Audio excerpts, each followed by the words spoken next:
Oh,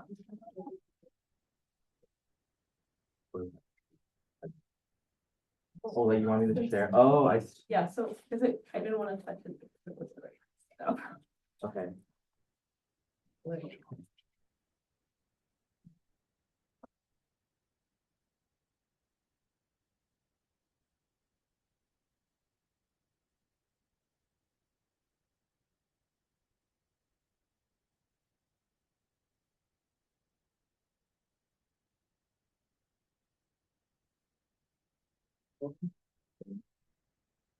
Oh,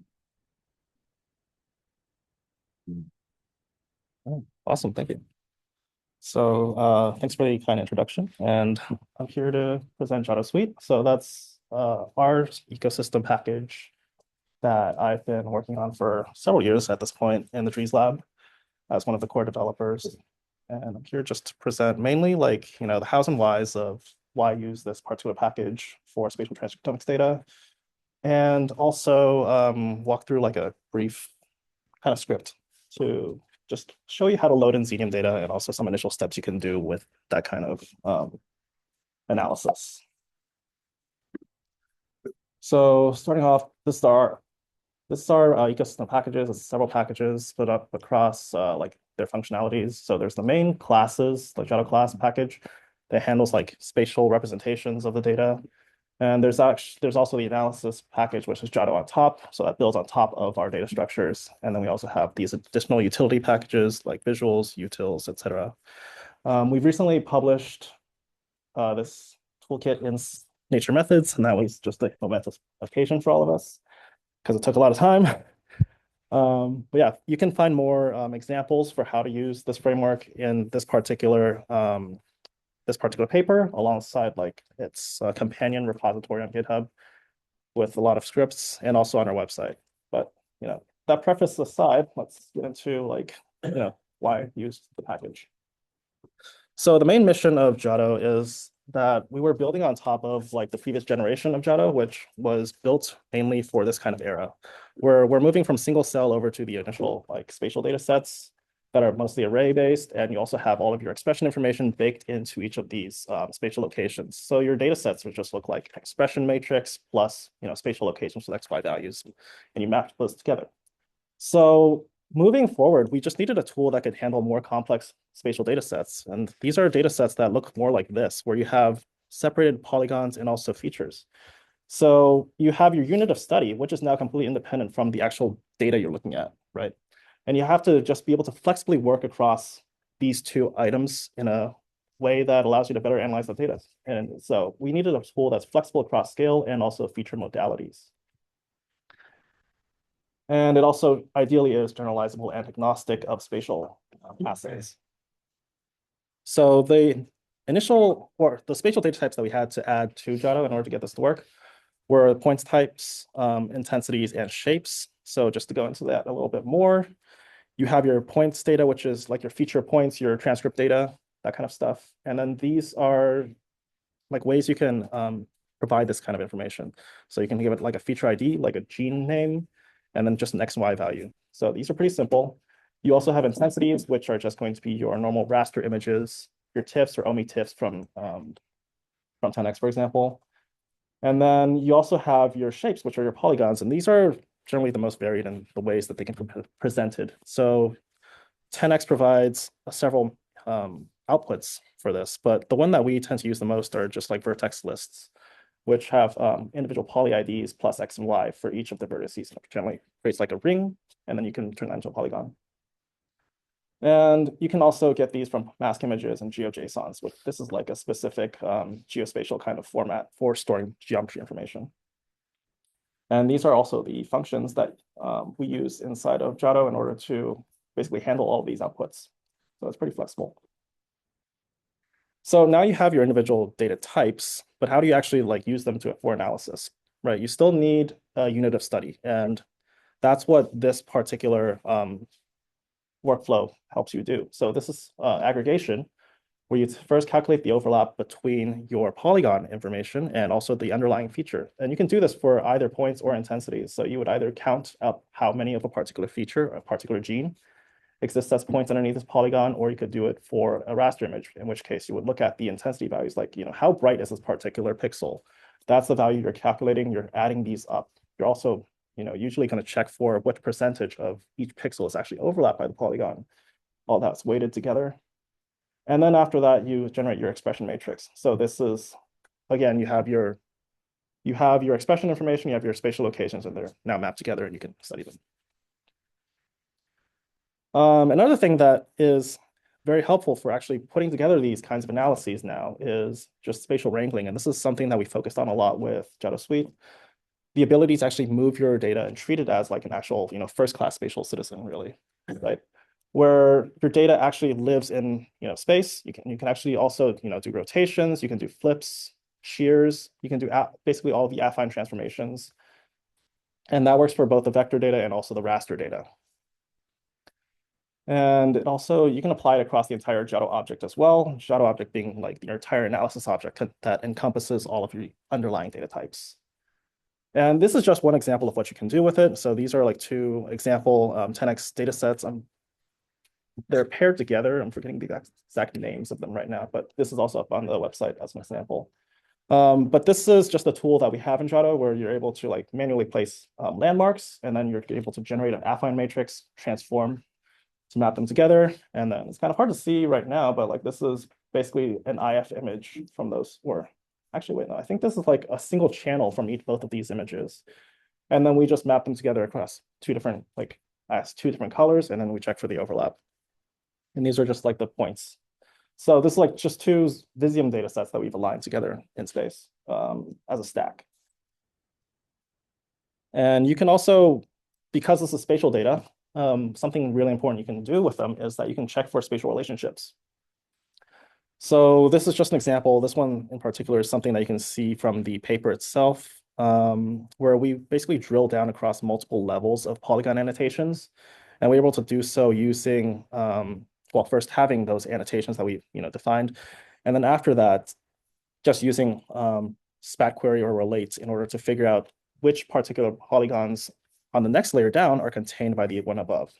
And this is just like a waterfall plot to show you those relationships. So you have the domain, this domain being 3, you have the neighborhood that is contained over here that we care about, and then all of the cells and nuclei that fall under this particular neighborhood.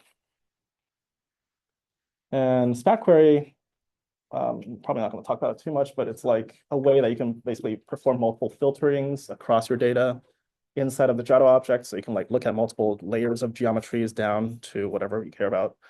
Or there's relate for single geom objects, which I'll talk about a little bit more during a demo portion. And then just to breeze through a lot of this. So these are just some applications that you can use Giotto for.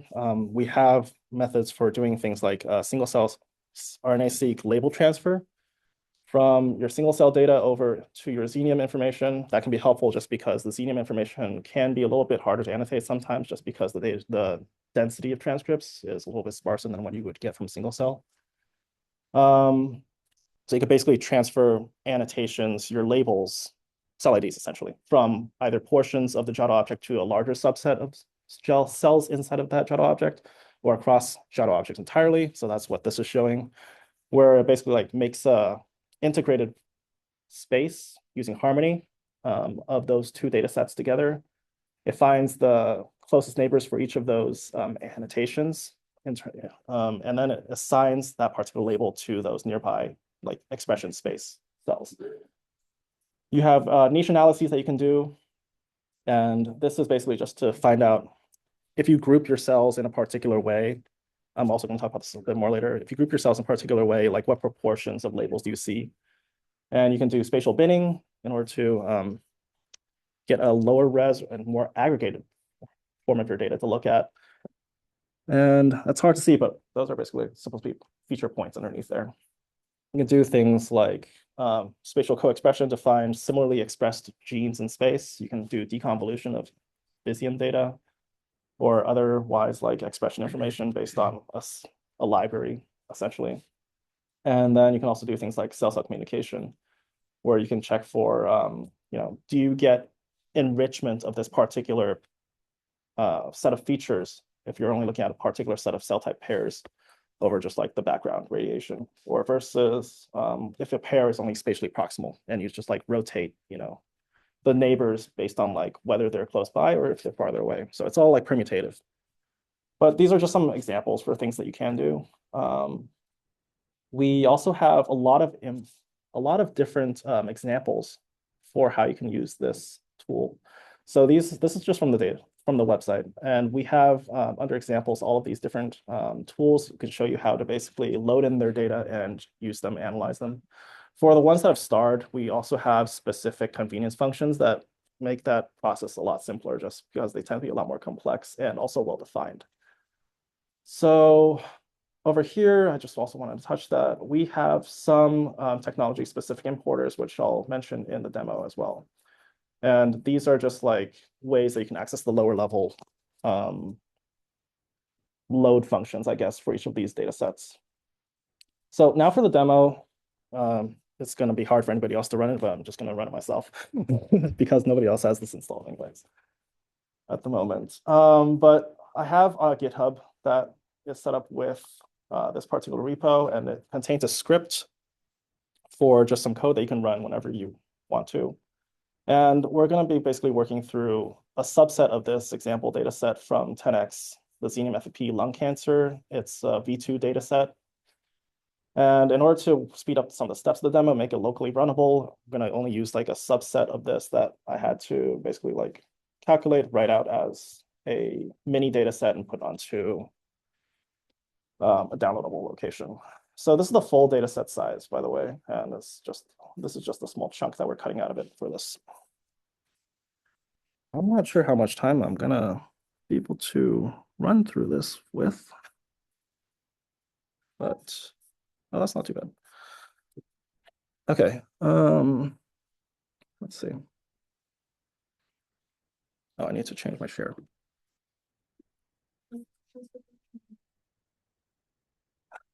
Code. Yeah. No? Okay. Definitely interrupt me anytime, because this is meant to be interactive. I hope it's gonna be fun. Yeah. So this is the xenium data set. It's a 10x xenium FFP human lung cancer data set. It captures spatial resolution of roughly hundreds of nanometers, very highly resolved. And the panel itself is a 377 panel. And it's from their V2 pipeline. So it is a bit out of date, but it's a data set that we had like a subset on hand for. So I wanted to use it here as well. I'll touch a bit on the differences between the pipelines in a second, but it's not anything that major, I believe. You can find the full data set over here, and these are the relevant items if you wanted to download it for the full data set. So these are just some additional packages that you would have to install. This is an R package that relies, for xenium data at least, it would rely on the Arrow package, and it has to have like the STD compression in order to read the parquet information. So yeah, it's not too major. But this is the expected output directory structure. So most of this, I believe, is still accurate across versions. You have the analysis information. If you wanted to take a look at the pre-made analyses, you have transcripts information. So this is where you find your X and Y values for your individual genes, all those different points. And they provide a bunch of different formats for you. You have your boundaries. We tend to load in the parquet information. So these are going to be your polygon information for cell and nucleus, and also your pre-made expression matrices. So these standard 10x outputs with both like the matrix market format and also the H5 format SAR as well. And let's see. The other thing to know about is just the experiment.xenium, which you can open. This is basically like a JSON type file. You can take a look at all the different conditions the experiment was performed under, including some useful metadata such as like the micron size that you might want to use, and also gene panel and images. So this data set also contains like these things down here. This is like an H&E image that was aligned after the fact. So you can't actually do that in imaging in the same step as your Xenium experiment. So you have to basically use Xenium Explorer in order to align that information afterwards. And it gives you that affine matrix as well, which you can use in Giotto. So most of this doesn't change in V4. I think the main thing that does change is like this gets a CH and a couple numbers after it. And then also after that, it has the actual analyte it's looking for. I think that's the main difference as far as the actual file naming goes. But there's also some metadata that also gets attached to these. Um, it's on the dev branch right now, but we also have ways to access that information and basically attach it as attributes to the loaded in image information. So to actually start, we're going to load in the package. These are the actual paths that I just want to set up. So I'm not actually going to do the full download, but it's hosted off Zenodo. It's a 270 or 207 megabytes file. You can download it, and then you also have to move a file around just because of file detection. But I'm not going to do that right now because I already have those loaded in or downloaded rather. So let's see, the default behavior of our this is the function that we actually run. Is like a one-step function in order to load in the entire data set. And it has a bunch of parameters inside of it, some of which I'm going to talk about a little bit more. And for now, I'm just going to run that. So this basically has a bunch of presets built into it, and it's just going to load that in. So now we have the entire object loaded in as a single object with this many features, 377, that's the panel size, and also only like 7,000 something cells because it's a mini data set. We load in both the two sets of polygons by default, and then all of these different probe panel type or probe types as different features. And you also have like spatial locations, which are centroids basically for those polygons, and also images. So those are the 4 images that are attached. So you have like the H&E information and also the 4 channel. Wait, it was the channels and also the H&E. Maybe I didn't attach the H&E yet. And then something you can do with Giotto is just to set up some instructions. So instructions are like Giotto object level kind of parameters or options they can set in order to make that object behave in a certain way. And this is per object. So across different analyses, you can set different settings. Here, I'm just saying that I want to apply a save directory for all of my image outputs, my plot outputs, and then I also want to actually save these plots to that directory. So basically, that's going to put all of my generated plots from the Giotto object itself in here later. You can also say like plot or show plot false, and that can actually speed things up a little bit just because saving the plot is actually faster than actually rendering it. So these are just some other explanations about the parameters that are particular to this import function. So you have the expression path, cell metadata path, all of these are paths, and by default, these are auto-detected from the actual directory structure. It's expected where things are. But if you know you have like different structures for some reason, you can actually specify these here. You also have like, let's see, these are different things that we support for the data that we can load. And something that's pretty important is also the quality value. So this is a Xenium specific kind of value where we are able to filter on the QV threshold. By default, 10x also provides their data as a QV20. And this is, the QV itself is a Fred-based 0 to 40 value that 10x provides for every single detection that is in their transcripts output. And this value is something that they compute based on their negative probes. So a higher value is going to be, they're more confident in the decoded transcript identity. And by default, they use 20. But the thing to pay attention to is that you can set this to a different value. You can filter by a different QV value. But if you do, that means that you can't use directly their expression matrices because that's going to be a mismatch at that point.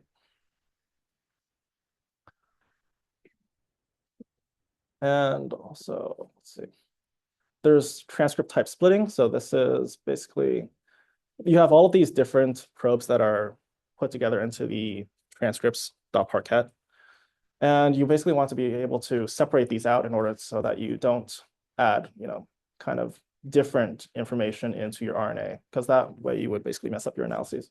So this is just a way to basically split apart those particular inputs away from your RNA information. So you here set up feature types. So these are defining your modalities, and here we're basically defining an RNA as a modality and all these different control probes as other modalities that we want to split. And this is what creates this kind of effect over here, where we're able to pull those individual transcripts apart from just the RNA information. The keyword is a grep kind of thing that it looks for inside the probe names. So anything that it finds has this particular kind of pattern in the naming is going to pull out as a negative control probe. And you can apply more than one things to look for per item in your feature type. But yeah, I'm just going to skip over some of these, I guess. These are basically direct definitions that I pulled from 10x for what exactly each of these control probes actually do. So from here, we can add in the spheroid locations for the Giotto object, and then we can take a first look at the actual data contained. So this is a subcellular plot of just the patch, and it is showing you all the polygon information plus certain selected transcript types. So, this is mainly just to show at this point that this is a functional object. And something that helps a lot in both like putting together these data sets and also making sure that, you can debug how this is working is that we have these import utilities. So this is the technology specific importers that I was mentioning earlier. So we have an import Xenium utility that allows you to create each of these different data types, these different layers as independent objects. So what this does is we generate an object here that's called the Giotto Xenium reader. And this is an object that has attached to it a bunch of different settings for like how you want to read your data, like what formats you want, and also which particular piece of information you want to load. So you can load them in, you can pull them in independently from each other. You don't have to, build that object in a single step. You can just pull them in, take a look at the individual items. So you would set a QV value this way. You can also see there is an auto completion order for all the different things that you want. These are your individual functions, and file type QV, these are additional settings, your Xenium directory as well, that allow you to set different values there if you want to. So now that we've set our filtering for QV, we can directly hit this, load transcripts, and that allows us to pull in just the transcript information as a list of Giotto points objects. So now you can look at these independently. You can take a look at, for example, plots, TX. So this is just your RNA information. This is rasterized plotting, so it speeds things up a little bit. And you can also take a look at density by setting dense equals true. Which gives you a better understanding of like how many transcripts there are per like rasterized bin there is. You can also take a look at, I guess, the other control probes just to see what distribution they look like. The negative control probes, they're very sparse. There's not really much there at all.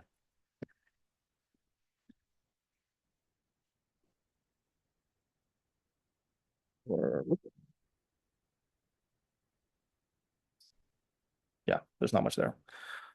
It's also pretty hard to see, but there are like a couple specs.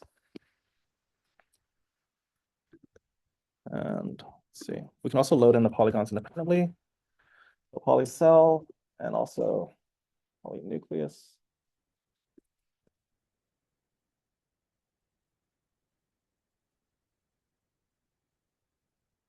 So this is just your cell annotations.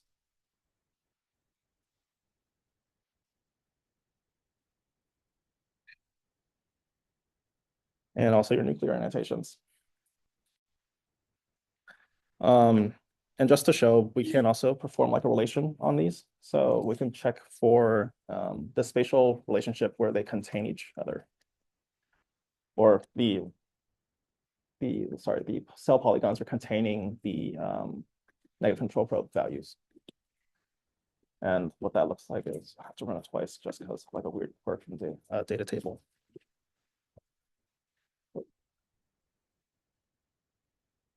And that gives you just a table of these two. So these are going to be your actual poly annotations IDs, and these are going to be like your actual probes that were overlapped.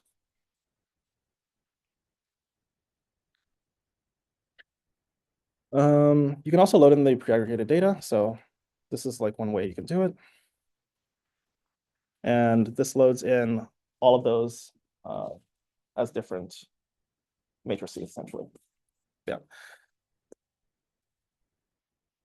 The convenient thing with Giotto is that you can set up like a completely empty object. So G2, this is a completely empty object, and you can just start saying G2, set Giotto of your TX values.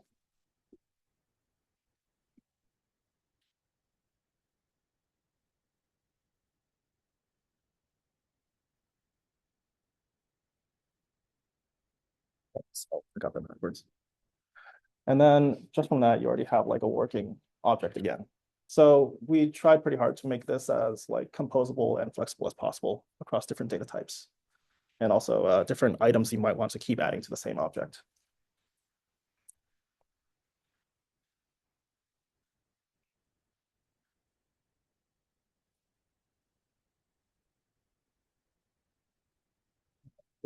This is just back to the original object that we loaded in through the one step. I'm doing some changes right now to some of the naming just to get them to line up with each other. Oh, I guess I did already show those. But yeah, that's just showing you how you can do the piecewise creation again.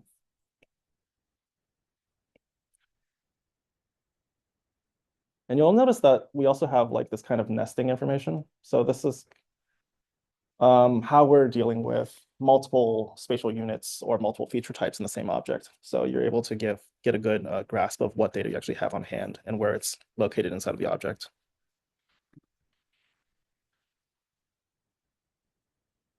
This is just plots of some simple things like cell area and also transcript counts on your data. So this is done with the span and situ plot points function, which is our function that actually does plot the polygons and optionally also plots some of the points, the transcripts information if you want. George, can I ask a question? Yes. Yeah, this is great. So as you're generating these plots, are they being saved somewhere, or is that something you have to specify as you're doing it? Yeah, that was specified by the instructions in the beginning. So any particular like functions that act on the Giotto object itself like that, these are being saved directly because we have that built out. As for the ones that directly work on the subcellular, or sorry, that directly work on the sub-objects themselves, those do not save automatically. They're kind of working through like base rplot, and you'd have to write your own save calls for those. So you're gonna want to make sure you call those specifically so they can save. And then how might we adjust the plot options on these, right? So like right now, it seems to be putting out a nice heat map, I guess, based on the density here. Is there a way to change the color scheme, the scale? Oh yeah, of course. Axes, that kind of thing. Scale of the axes is something that I think we still have to work a little bit on. Okay. As for the color maps, yeah, there's a lot of extensive stuff that we have for that. So let's see. where am I?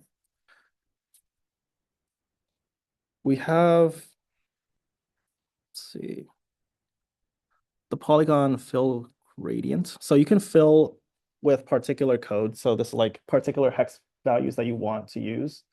This is usually more relevant for things like if you're plotting by labels as opposed to individual sequential values. And you can change the gradient that you actually want to use over here. This, I believe, if I do this. Oh. To give me just like a gradient of those two.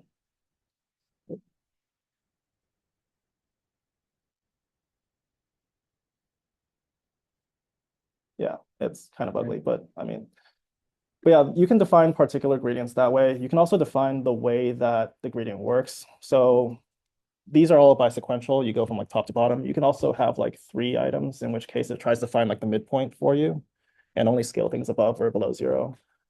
And that's going to be by divergence instead. The default for these are different as well, but you can also override those with like polyfill gradient. Yeah, there's a lot of these different things. You can also change your specific midpoint. You can change your gradient style, which is what I just showed.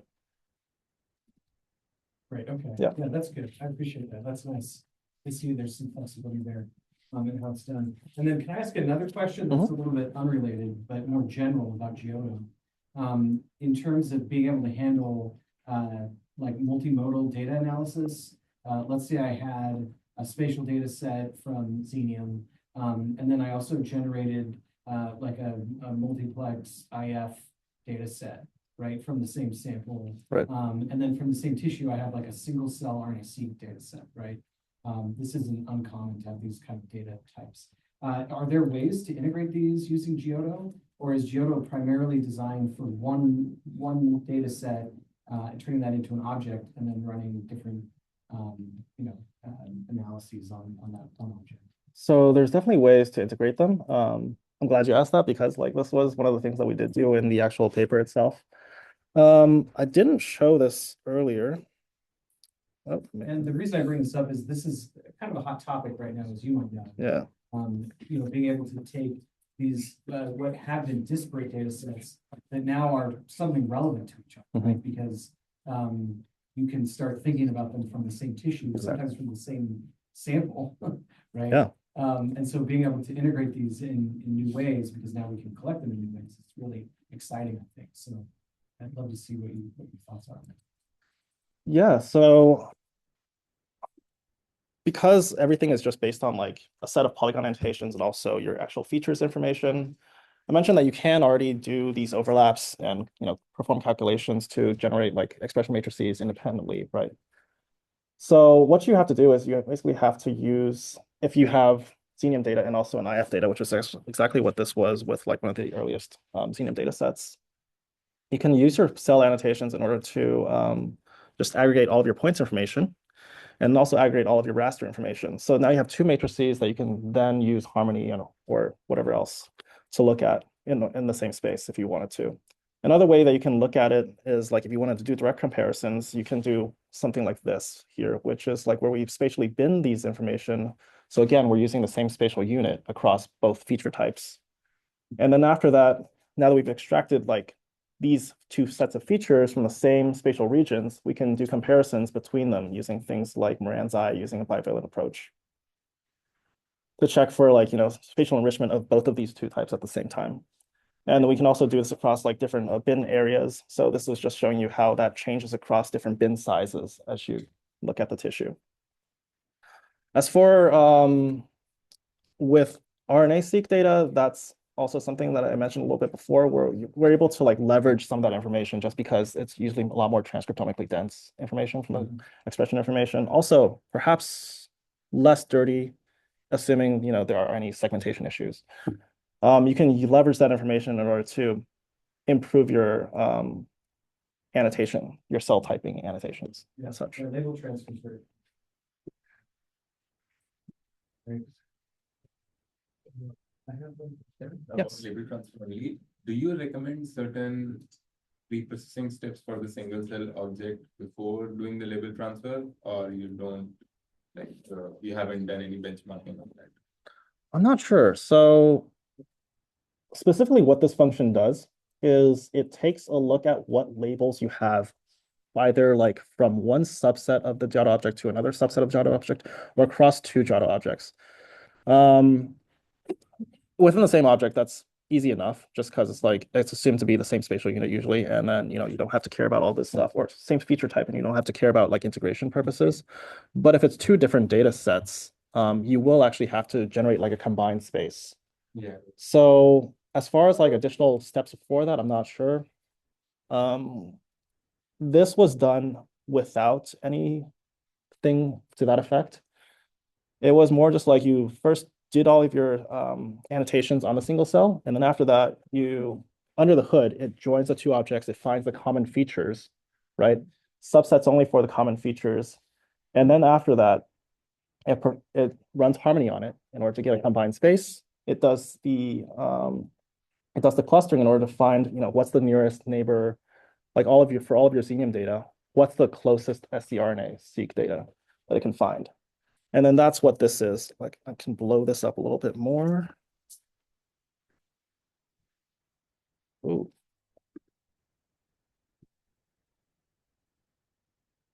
These are like outputs that are by default from our function, just to like give you a gauge of how well or how not well it worked.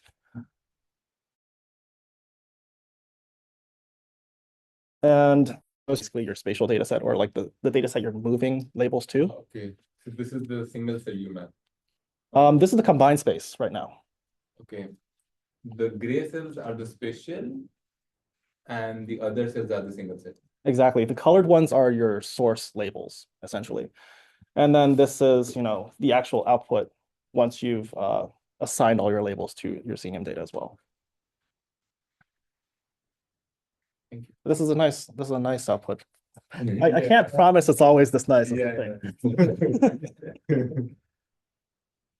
Instructions like how to use the Giotto suite are within the paper and like online. Yes. Yeah, we actually have a repo for it. I'm sorry. Oh, no. Sure.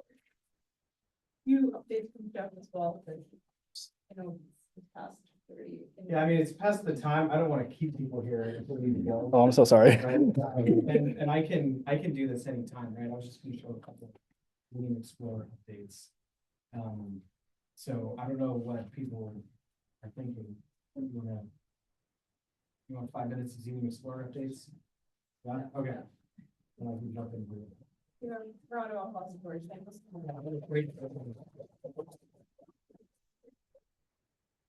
And I also thought that Oscar's presentation was good. That was nice. One of the things that is interesting is how much, one of the questions I always have is how much impact on the biological conclusion do all these different approaches have, right? I've seen some nice papers from UCSF recently where they found that going from nuclear segmentation all the way out to like really highly supervised segmentation, we're able to improve what looked like good in segmentation statistics, but depending on the question you ask, it had very little impact on your biological conclusion, right? That you could still do like a quick pass and get the same information.